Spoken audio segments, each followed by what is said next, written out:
David, 2024 promises to be an interesting year in food and agri. Reading a lot in the newspapers of some of the changes, but could you give a sense from a perspective of people who are looking for new employees, who are looking for candidates, or for indeed from the perspective of candidates themselves, would you give 2024 2 thumbs up, 1 thumb up, or is 2024 in or out? Yeah, I think it's tough to say 2 thumbs up. I think from a candidate's perspective in 2021 and 2022, really a candidate's market. The comments that we would make to our clients is think 20, 30, 50. You need to, back in those days, it's going to take 20% longer to find your candidates. You're going to have to pay about 30% more than you expect, and you need to make hiring decisions about 50% faster. That is in the rearview mirror. 2024, we see a lot more equilibrium in terms of supply and demand of candidates and employers looking for candidates. I call it a cautious optimism for 2024 in terms of the talent market and finding people that really are impact players in organizations that we do business with. So I suppose people watching this, what they really want to know is what does that mean from a salary perspective? What does Kincannon read? What's being seen from the perspective of are salaries going up? Will they go up as strongly as before? What would your answer to that? Yeah, the short answer is no. We saw a huge, again, surge in salaries in 2021 and 2022 post-pandemic, particularly in the U.S. And some of this is very different overseas and in different countries that have had different economic rebounds. But in the States, talking in general, we're seeing a softening of the salaries. Recently, there were a couple of studies that came out that executive compensation has actually gone down in the last quarter about 6% in terms of people being hired. And so we see a normalization, which we think is good for the market. And candidates need to be remunerated properly and well for the positions that they're being placed into, but gone are the days of asking for anything and getting a blank check. And is that just a salary perspective? I mean, are people finding other ways to compensate executives that they're looking for that are not purely based on money? Yeah, that has never gone away. Mm-hmm. I think this combination of, we call it total compensation in the industry. It's the remuneration, it's bonus, it's location, it's upward mobility, it's who you work with, your decision-making abilities, span of control.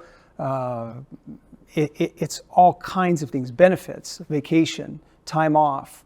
All of those things are like a cake. And if baked properly for the candidate and for the client, it's really a perfect way to find the right candidates and bring them on board. So take me through then maybe non-financial motivators. We hear these different generations being described obviously by their acronyms, but do you think that is that something general or is it very specific? And if so, how do companies motivate executives to join? So certainly younger generations are taking on more and more executive roles. There's no question. Like your Gen X's, your Gen Z's. For sure, yeah.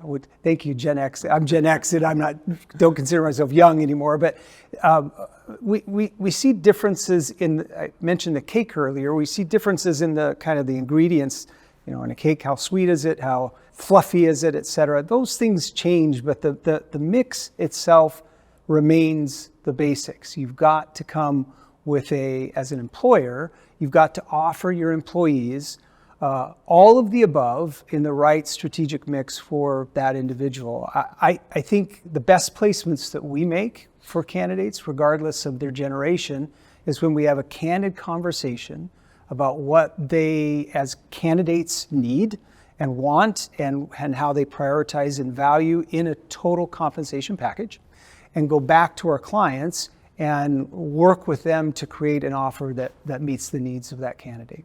So David, relocation has always been a factor. In fact, I've heard recently that we count on $85,000 as a number that that we throw around as for somebody who's a homeowner, $35,000 is the cost if they're going to be renting. These costs have always been there, but they still seem significant. To what degree does that influence a candidate's decision to come and join a company at executive level?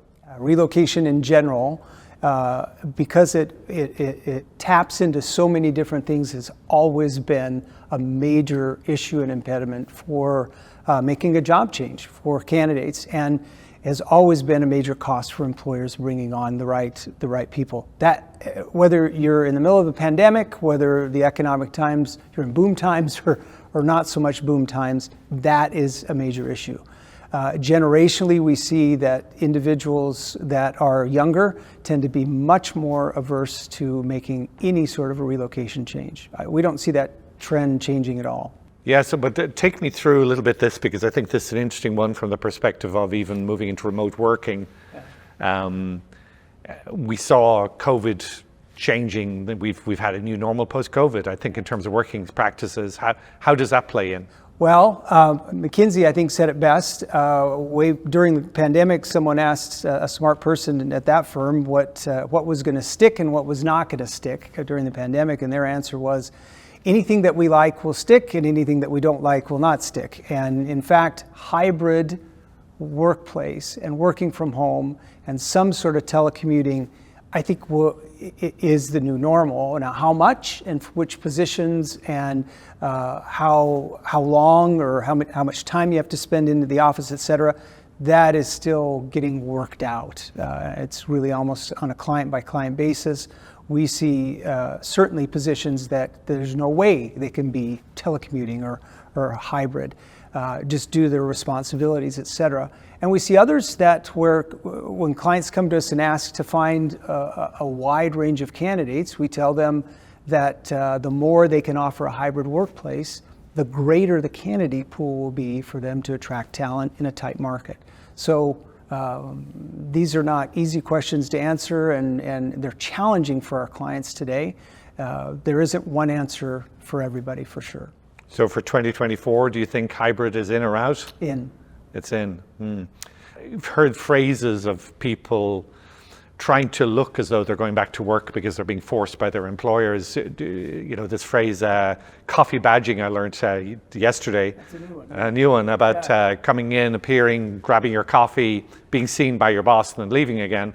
A sense from Kincannon Reid as to whether is it possible to force people to go back to work at executive level, or how should that be handled? Look, forcing anybody to do anything on either, whether you're a candidate being passive aggressive by showing up and doing coffee badging, that's my thought about that, or having really an employer, enforcing things, I don't think is great leadership, and I don't think is a great way to engage your workforce.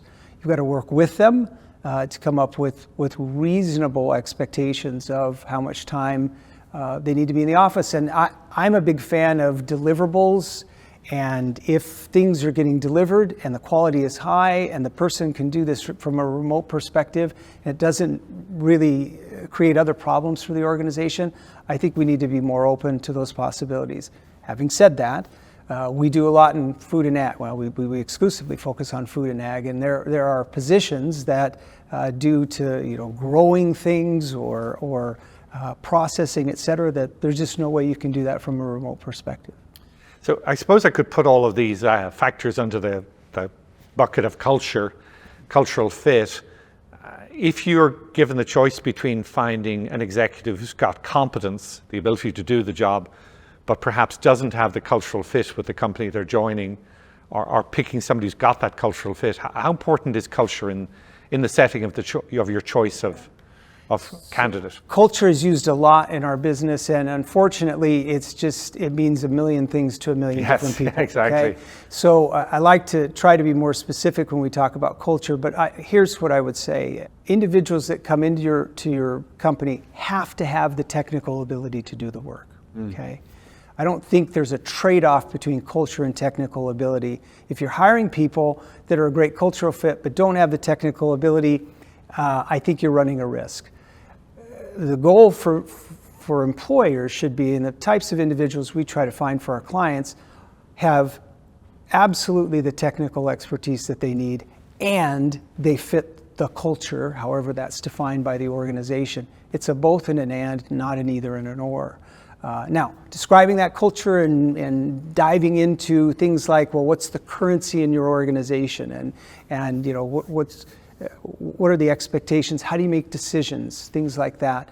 All of those things factor into what culture is like, and we try to dig in with our clients to understand really what that means to them when they say cultural fit, and find candidates that match.